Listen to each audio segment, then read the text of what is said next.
দাদা, এটা আমার সিট। আমি এখানে রুমাল রেখে গেছিলাম।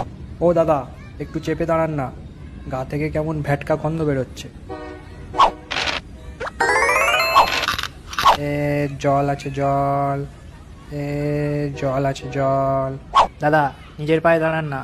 এত বড় হয়ে গেলেন, এখনো নিজের পায়ে দাঁড়াতে শেখেননি। পায়ের ওপর পা দিয়ে দাঁড়িয়ে আছে। এই বাবু, 20 টাকা দে। এই ছেড়েছে, ঘুমিয়ে পড়ি বাবা, এক্ষুনি টাকা দিতে হবে। যেদিন গুলি ছিল। চার পড়লে কাটা আছে আমার। ও দাদা, চেপে বসুন না, 4 জনের সিট তো।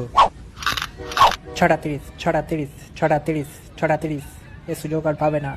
দাদা, আপনি কি যাদবপুরে নামবেন? না না, যাদবপুর না, আমার হলো সুভাষগ্রাম। তো নামবেন না, গেটের সামনে দাঁড়িয়ে আছেন কেন? গেট ছেড়ে দাঁড়ান। বাদাম চাপো কাকা, আমাকে 100 দাও। বাদাম চাপো। ট্রেন বারুইপুরে ঢুকছে, এবার উঠে পড়ো। অনেক আরাম করে বসে আছো, এবার আমাদের বসতে দাও। ও কাকিমা, গেটটা ছেড়ে বসুন না, আমি তো নামবো নাকি? ট্রেনের মধ্যে সংসার পেতেছে।